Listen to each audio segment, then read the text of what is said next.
Kat! Nandito na ako. Ano ka pala yung ibig sabihin ng text mo na kailangan natin mag-usap? Sino siya? Narinig daw ang boses eh. Uli. Sino siya?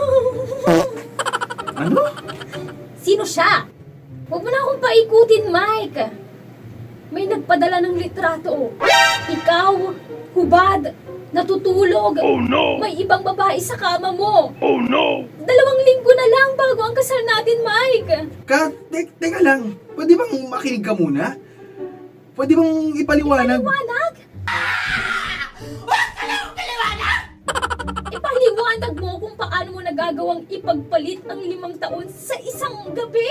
Damn! Paliwanag mo kung paano mo ko tinignan sa mga mata at sinabing mahal mo ako, pero may iba ka palang nilalawayan? Oh no! Love naman.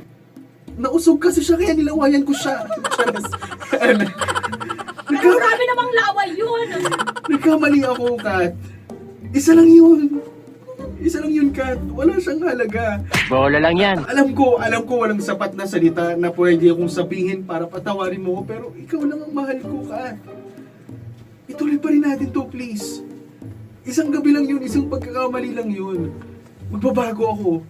Hindi ko hahayaang masira tayo, Kat. Gas-gas na yung magbabago ako. Hindi lang tutungkol sa kasal, Mike. Ito yung paniniwala ko sa'yo eh. Paniniwala ko sa atin. Sa lahat ng sinabi mong panghabang buhay.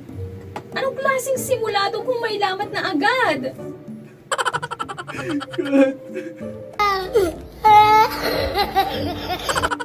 Kat, patawarin mo ako, please.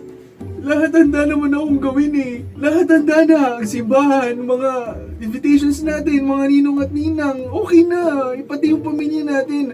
Wala naman ng problema. Kahit pakiusap, please, huwag mo naman akong iwan ng ganito.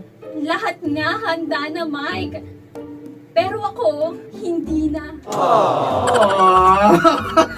Grabe, hindi daw siya handa. Paano na naman yung mga chismosa? Paano? Teka po lang, agala na tabaan sa sunod na.